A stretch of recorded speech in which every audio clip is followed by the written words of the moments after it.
Welcome to the Under God Project podcast. Together, we are accelerating America to be one nation under God again.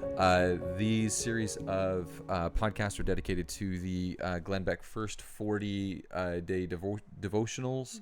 We're not affiliated with the Glenn Beck program or any of the Blaze TV stuff. We are just inviting God into our national identity. And these have been great conversations. And today is the last 5. The very last 5. So days 36 through 40. And honestly, we just really appreciate the work that they've put into this devotional. And we've really been able to glean a little bit from it. And we've appreciated all the work that they put toward it. So yeah, we do. We're excited to talk about it. Plug for that. I mean, great job, Glenn. This has been a great adventure that we've been on together. It's kind of long. Like there's a lot in here. So I mean, it's 40 days, and so it's been, how many weeks is this? Like 8? I think this is the 8th episode. If you want to do the math, you can. I'm not. No. Episodes 2 and 3, I think we got to give up on, guys, because we tried to do them live and they got stuck with in YouTube. So if you're trying to find them, I think we just have to pass them. Because we did them live and they recorded directly to YouTube, and I think they cancel each other out, but they're not coming. So the only ones that we missed were 2 and 3, but here we're on the last one on on week 8, and so it's 36 through 40, and it's been a really fun adventure. We've really enjoyed it. Yeah, let's go ahead and get started on day 36. So day 36 talks about the covenants in motion, and they kind of go back to the beginning of what covenants truly are, and they're promises between people, not necessarily just between us and God, but they can be covenants between two people. Just like, who is he talking about? David and Jonathan. They made their friendship covenant together before God. And we make covenants with God often.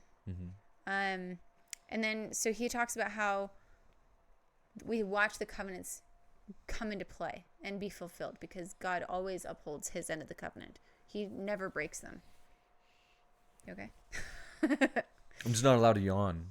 No, you're and not. I'm not. It has nothing to do with what we're talking about. It's actually very exciting. Right. Sure. It's just late. Sorry. So God's covenants are eternal and unbreakable. And so 36 talks about how the regathering of Israel is the fulfillment of God's covenants to the Abrahamic seed, and how that has happened. It happened in 1906. Hold on. He mentions it, and I will look at it because I did read it, I promise. Unless I can't find it, but you get the idea. No, I'm interested. Let's wait. Okay, let's wait it out. We got nowhere to go and all to get there. Oh, yeah? I didn't read this one. 1948. There it is. What? Yeah. He didn't read this. Oh. Okay, you're talking about. Okay, got it. World War II. Okay. Go ahead. You good? Okay. So basically, when they were allowed to take control over Israel again, right? They all fought for the independence of Israel again, and they were coming in hordes and in waves and streaming in to be back in the homeland that they were promised. So that was the beginning of the regathering of Israel, is what they're mentioning. That's really cool. I didn't read that one this time. Jen did. Sometimes we TikTok back and forth, but Jen did that one. Yeah. But so we did this one. Now on to 37. This one is talking about Samson. And if you know anything about Samson, you know that his covenant with God because he was born as a Nazarite. I don't know how to Nazarite, yeah. Sure. So his vow began when he was born. Normally a Nazarite man, it sounds weird saying that. A Nazarene, right? Yeah. When he would take the vow, the symbolism of his vow is he would not cut his hair. Instead, they would completely shave off their hair and then burn it as a symbolism to their commitment to God. And Samson was born that way, so I don't think he ever shaved it off like that. I think he just grew it and never cut it until, Delilah. Thanks, Delilah. But as they were saying, it's not that it was a sudden thing. It wasn't all of a sudden he broke his vow. It was an ongoing thing. It was slow, but it happened. Right, and that's the purpose of this one is covenants and how to break them, Right. right? And how and realistically, the way that I kind of thought it, yes, breaking them, but they happen gradually, the same way our sins happen gradually. They deteriorate, and eventually they break. Right. So 38. These are the last five, and in these last five, we're really talking about what the covenant is, what covenants are, what the covenant is, and are we ready to preparing yourself to receive covenants with God, Receive or to make? to make, right? Well, ready to be in a covenant with God. That's Sorry, the next I one. didn't mean to That's trip you okay. up. Totally throwing me off my groove. Just kidding. So 38 is a covenant if you can keep it. So, this is he's talking about the covenant that's associated to our nation now, right? To the American continent, to the New Jerusalem, and not so much, will the covenant stand, but will we stand with the covenant, right? And so there's some really, really interesting things here. He's starting to bring it into our nation and how that applies. And again, our nation is a covenant nation. And I think that's just the biggest and most important thing in my mind, is that our nation is not just a place where people got off course and landed, and a place where they kind of had the right ideas and they kind of figured it out over time. No, our nation is a covenant nation. And each of those scores that we talk about, whether it's the Mayflower or 1701 or 1776 era or 1863 or 1954, each of those eras go through their own identity crises to figure out how they will be a nation under God. But that's part of how the covenant works. Mm-hmm. And so so 38's a really, really fun one to do. Well, they're all really great, but that's a really good one. Definitely go through this one. These guys, they're very, very important. So 39, it's called Covenants in Motion, but I think that's just a typo. It is a typo. Yeah, because the last one, 38, says that it's supposed to be titled The Cost of a Covenant. So cost of a covenant. Which makes more sense considering what they're talking about here. So Exactly. There's a couple of typos in here, and that's okay. It's not like he has a staff. He has a staff. Anyway, mistake. It's fine. Just teasing. That's fine. This one is also very fun. Are we ready to be in a covenant with God, and what is the cost of that covenant?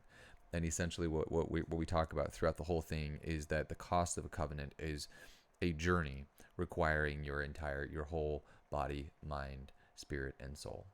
And wait a minute. So your lives, fortunes, and sacred honors. Yeah. Isn't that interesting? Isn't that interesting? Sorry. Your time, your talent, and your treasures. Mm-hmm.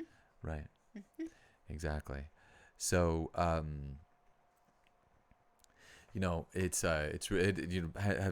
glad you brought it up, because the end of the Declaration of Independence, the signers of the Declaration of Independence made a covenant with each other, a pledge with each other, that to the end of the Declaration of Independence, to the end of its purpose, that they would pledge to each other their lives, their fortunes, and their sacred honor.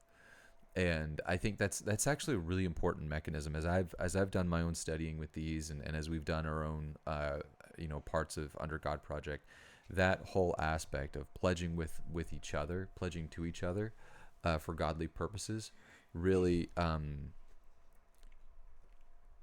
has biblical, or I should say, like, eternal aspects, right?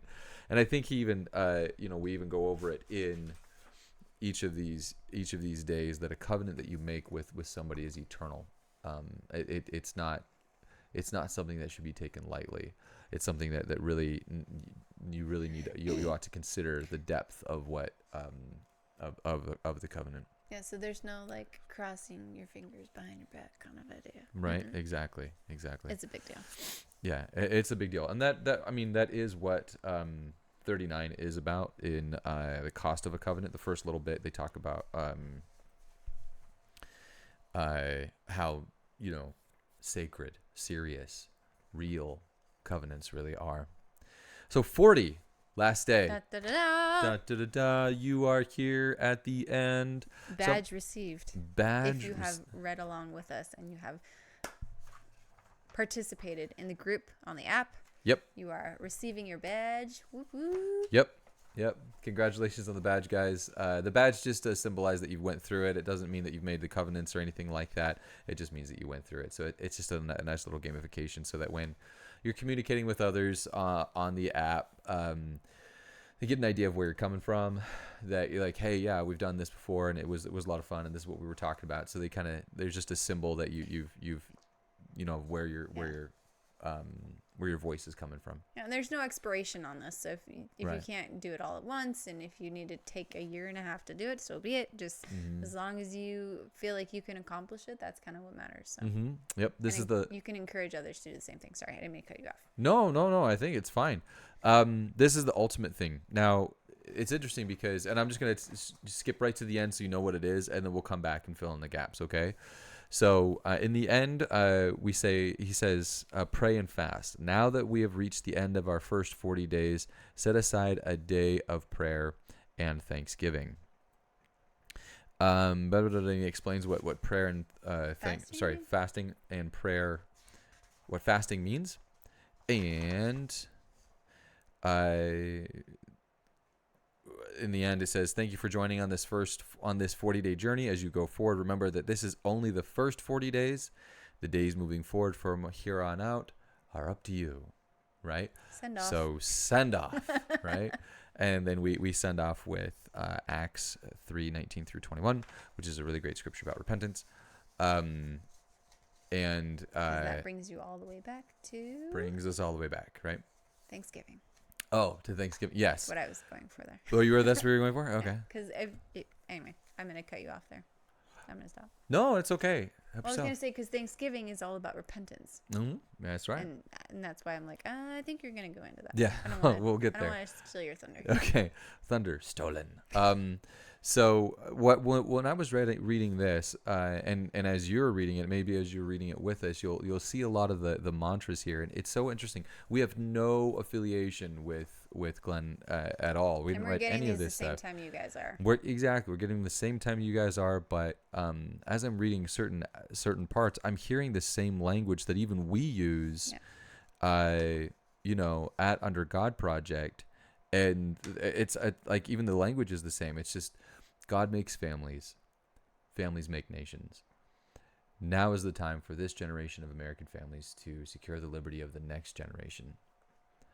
Your family history is American history, and this nation is a continuation of a biblical covenant.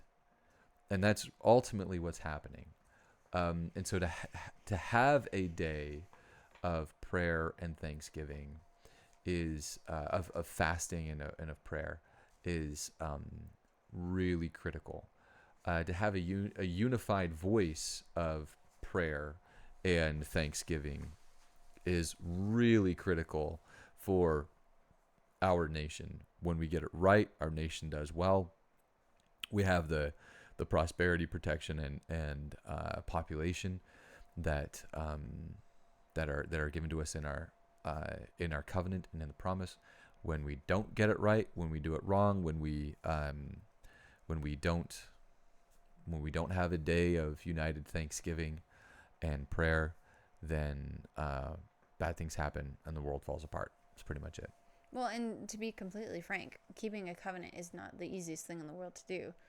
So if you don't have the Lord on your side helping you to make sure that you're keeping your side of that covenant, then it's going to be difficult, amongst other things.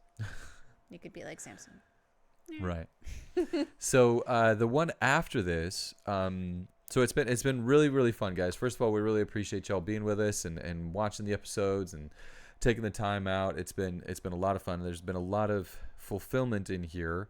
Our room is just covered with notes. It's all over the floor. You guys can't see it, but We're actually spoiled with this setup. It's quite nice. yeah, it is. There's no kids. We're not. Yeah, exactly. It's anyway. We'll tell you about that later. But the next thing. I'm almost like, what else are we gonna talk about?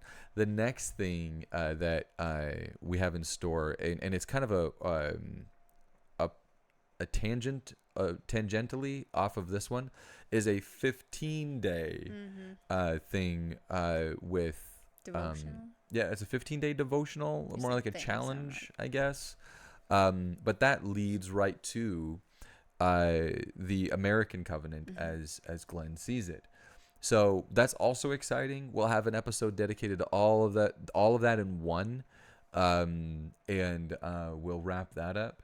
But guys, this is really great. It really is part of. I really feel excited that we have the opportunity to share it as in Under God Project, because things like this really do invite God into our national identity. Right. It's different than going to church. I mean, going to church invites God into our national identity, but oftentimes when we go, we're so afraid of the politics that we're that we invite God into our home and our heart, but not into our nation. And things like this really do. And so I've had a great time. I've enjoyed it too. Yeah. A lot of it, actually.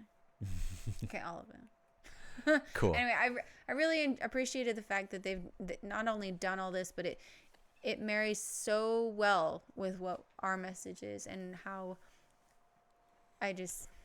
anyway, it's inspired, and I think it's what was the word? Divinely, not inspired. Divinely Providential. Providential. Thank you. I don't know why I have a hard time remembering that word. I'm constantly tripping over it. But providential entirely, because there's so many similarities here, and not that we couldn't have said it better ourselves. We just enjoy it. I'm gonna stop talking. It's like we're reading from the same manual. It's pretty cool. Yes. And so we appreciate you. I appreciate Glenn Beck and the program, or however whoever all put it together. The whole team involved in putting it together. It's been a lot of fun. And we appreciate you following along with us and reading all the devotions as well. And I hope that you're taking the time to discuss this with your family as well. It's been great. So thanks for joining us tonight, and we'll see you on the next one. May God bless you. May God bless America. And may God bless this American family. Have a great night.